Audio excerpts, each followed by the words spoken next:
bagi keluarga yang sumber penghasilannya terdampak, maka adjustment-nya, penyesuaiannya harus wajib, must have to dilakukan begitu ya. Jadi harus melakukan penyelesaian di dalam budgeting atau perencanaan keuangan mereka. Yang kedua adalah menghitung ulang budget rumah tangga. Jadi kalau tadi itu kita sudah mengevaluasi, berarti tahu kan kondisi keuangan kita, sehingga kita harus melakukan penghitungan ulang di dalam budget rumah tangga. Karena kita tahu yang pertama, kita tahu bahwasanya potensi kenaikan biaya-biaya dalam rumah tangga bisa jadi akan terus naik gitu ya. Dan yang kedua, potensi berkurangnya penghematan akibat kondisi pekerjaan yang terimbas dari wabah COVID-19. Untuk itu, agar pikiran kita tidak terlalu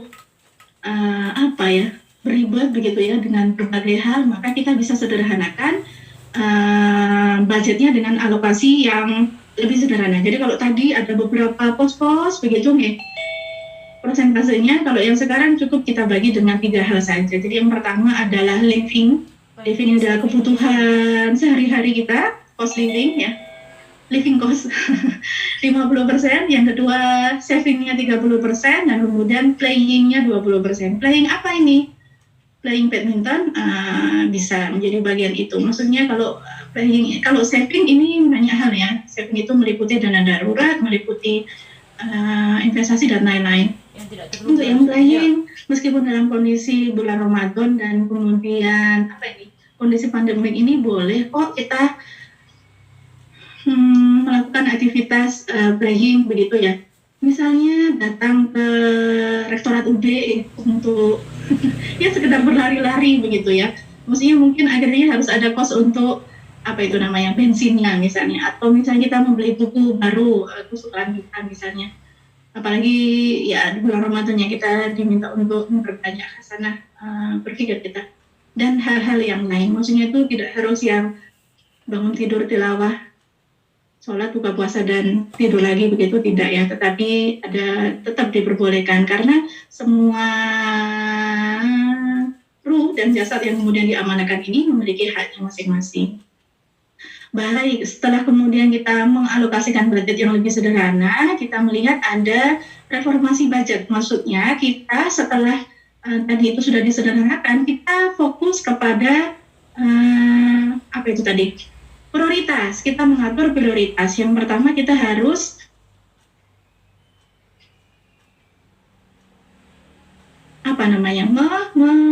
mengalokasikan pengeluaran rumah tangga yang wajib. Pengeluaran rumah tangga yang wajib ini kita bayar di awal bulan, misalnya ketika kita sudah mendapatkan pemasukan tersebut. Yang kedua adalah pengeluaran bulanan yang bisa dihemat. Mohon maaf, ini terlalu cepat.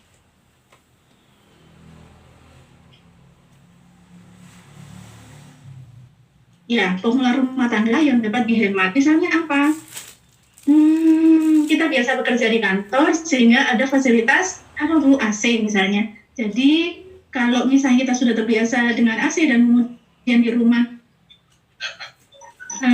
nggak ada AC, terasa gerah misalnya, harusnya kita berusaha untuk menghemat. Misalnya kalau pagi hari membuka jendela sehingga ada angin jendela AC yang masuk.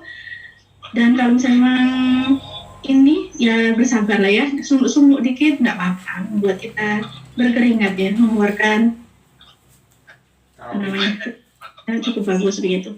Kalau bisa dengan berpuasanya dengan 1 telur, kenapa harus 2 telur begitu ya? Jadi kadang kan sayur begitu ya ditumis, enak nih kalau ditambah telur begitu. Padahal kita sudah ada lauk yang lain, jadi nggak perlu kemudian menambahkan telur di dalam tumis sayur tadi misalnya. Maksudnya bukan sekedar mengurangi ini dipotong begitu, tetapi lebih kepada kita mencari sarana-sarana penghematan yang kemudian bisa kita lakukan. Yang ketiga adalah kita melakukan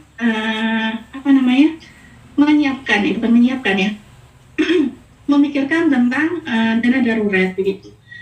Dana darurat ini seperti apa nanti dibahas setelah ini. Kok dia lari-lari? Baik. Ibu, sebagaimana yang kemudian kita bahas tadi, jadi untuk persentase yang 1:1:1, terus kemudian ada yang finansial barokah, ada yang kemudian itu persentase tentang pengeluaran, itu persentasenya tidaklah sama, begitu ya, dari setiap rumah tangga.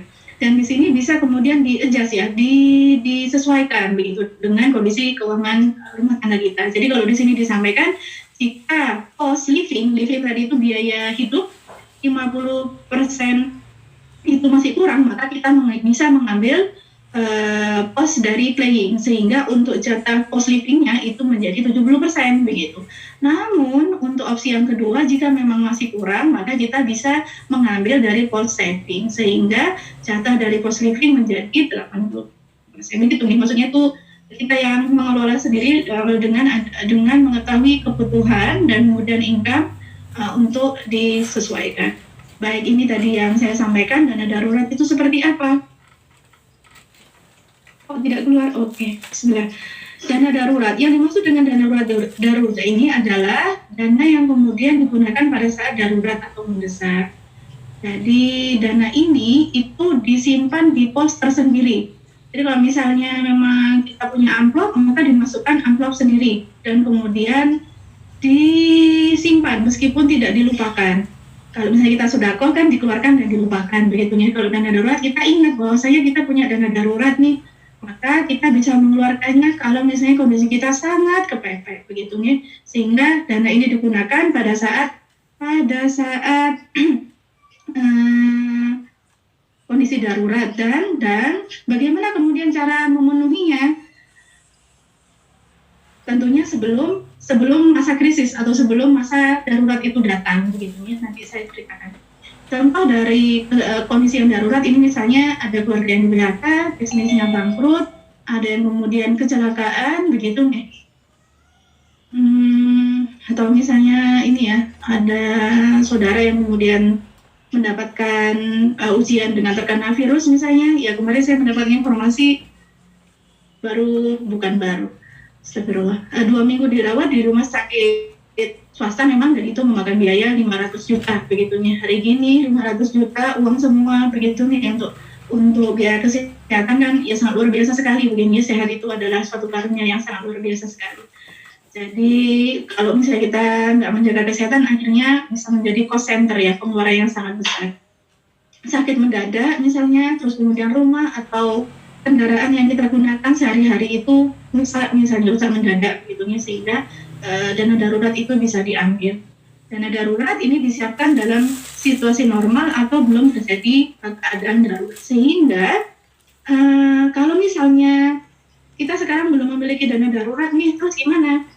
Berarti kalau misalnya sepertiga tadi ya, 3 persentase tadi sudah tercukupi, maksudnya mulai dari kebutuhan itu, terus kemudian planningnya sudah, savingnya sudah, berarti kan ada surplus begitu, maka ini bisa kita gunakan untuk dana darurat ke depan, karena bukan takut-takuti atau apa begitu, karena kita nggak tahu begitu ya wabah ini akan selesai kapan begitu. Meskipun PSBB-nya selesai pada akhir Mei begitu, diupayakan untuk bisa clear bersih semua, tetapi kalau dari ahli ekonom ada yang kemudian sudah mulai menetapkan ya time frame-nya itu ada yang 2021, ada yang 2022 begitu ya, sehingga kita harus bisa merencanakan ke depan begitu ya, sehingga tetap mengencangkan ikat pinggang.